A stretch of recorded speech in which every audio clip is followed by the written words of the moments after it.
Hello everyone and welcome back to What's Hot with Chitchat. So today is going to be a quicker episode than usual. First of all, I'm not a politician, but I so thought that Donald Trump was already president. I know he was definitely voted in last year. However, I didn't know that then this whole proceeding had to happen for him to then become president. Because in the UK, which is where I'm from, if you didn't notice by my accent, when the Prime Minister gets voted in, I'm pretty sure he just goes there and goes in. I don't think there's such a hurrah about it. However, I guess your president is almost like our royal family. Because there'd be a whole hoo-ha about the royal family, but Prime Minister, it's just, yeah, you got voted in, yeah, you're Prime Minister now, and then that's it. Nobody really cares. But Donald Trump's inauguration, everywhere.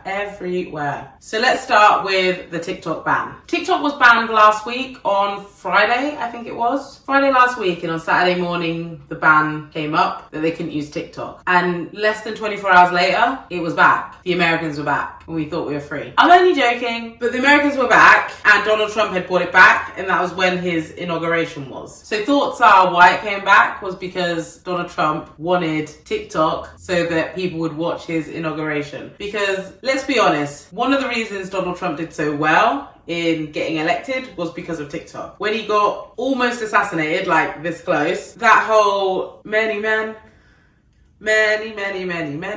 was so funny. I know it's not funny somebody getting shot at and being almost killed, but that theme song for him getting shot at and the pictures, funny, so funny. And all the little memes coming out of it. And then he did actually use that song when he was coming out for one of his speeches as well, which was also funny. So one reason Donald Trump did win, I think, is because of TikTok and just his presence on there. However, now one weird thing about TikTok is there's no negative news anymore. And when I say negative news, I don't mean negative in the sense bashing someone, but I mean negative in other people having an opinion rather than, for example, we love Trump. I was looking at, like, for this video, I was looking at if anyone had any other thoughts and feelings about Trump coming in today, Trump coming into presidency. Besides that video of, I can't remember her name, but she's doing a speech talking about Project 25. I think it's at the Black Music Awards, but she's talking about Project 25. That's the only thing I can find regarding any negativity on Trump or about his presidency, whereas before there was so much. And also I can't find anything, for example, on Palestine and things like that. You can't find that anymore on the TikTok app. So something has changed. Not sure what, probably it's the algorithm, probably it's blocking certain hashtags and content that would come up on your page, but we're not seeing all that anymore. We're really not seeing it anymore. And all the LA fires, all that content, not seeing a thing. Because there also was a bit of that conspiracy about the LA fires, because they're having the Olympics, I think it's 2028, and I saw something, and this is on TikTok, that said, like, it's easier to burn it down than to ask for the space. And they want to make a smart city. I mean, it could just be literal fires. I know they have a lot of fires in LA, but that could also be true. Maybe it's a bit of both. Because yeah, it is easier to burn everyone's houses to the ground than tell them to move.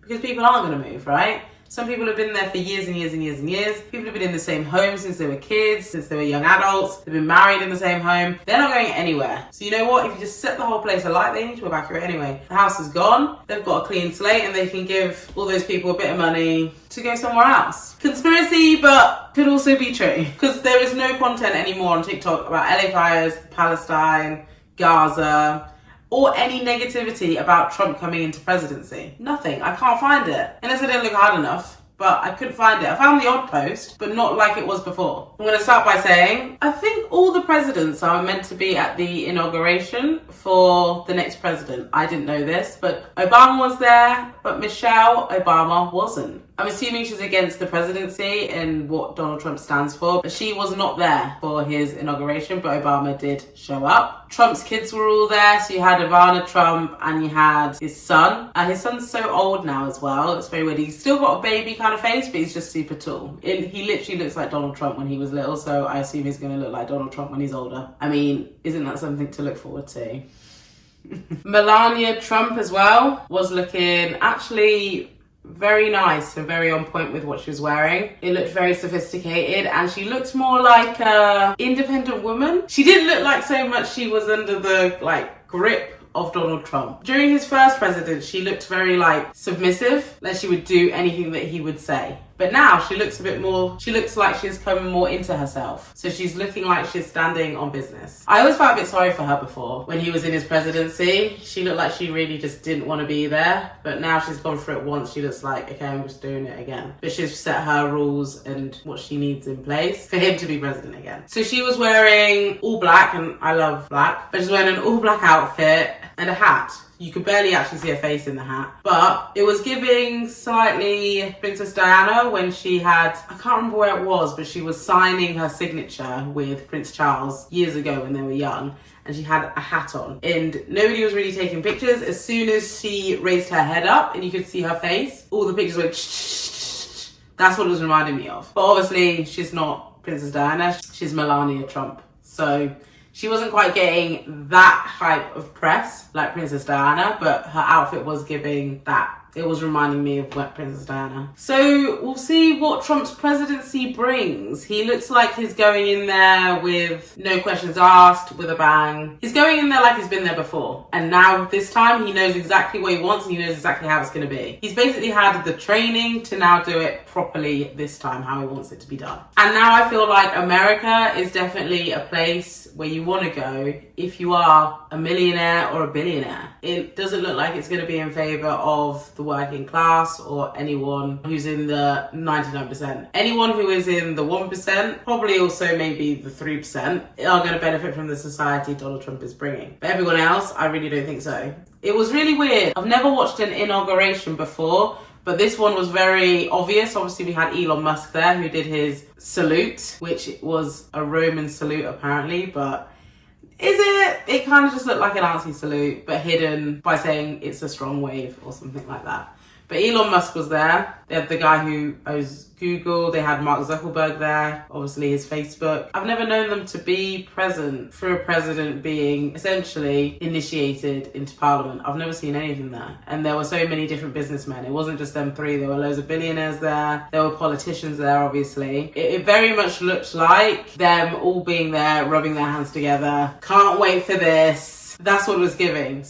And to be fair, Donald Trump is a businessman. So they're probably expecting, help us out, mate, and we'll help you out. Hillary Clinton was laughing when he was giving his speech. Not sure why, I don't know what that conversation was about, but she looked like she was killing herself. But we know that Hillary Clinton isn't the biggest fan of Donald Trump. To ensure that there is gender equality and race equality, especially in the workplace, there's certain rules and regulations, but Donald Trump is getting rid of that. And now you can decline someone from a job in the US based on their race and gender, by the sounds of it. Whereas at the moment, I'm pretty sure it's illegal to do that. So not really going towards a progressive future, I would say. We'll see how it goes. I think people are more open these days. However, you can get people who are judgmental. So he's saying he wants more of a merit-based society rather than a gender and race society. But by society, I think more workplace rules and regulations. So he wants it to be more merit-based. Yeah, that does work, but we all have our biases. Everyone has a bias, right? So that's the only thing you need to be careful of. Everyone has a bias. And coming back to TikTok, weirdly enough, I couldn't see anything negative really regarding Donald Trump saying this. Nobody said anything. But I don't think that is true. I think the algorithm has blocked certain insights. So Donald Trump is now in the White House and we'll see how America gets on. I doubt it will change all that much. It is already an extreme capitalist society. Another thing about the inauguration, we saw Rae Cyrus. He did a performance and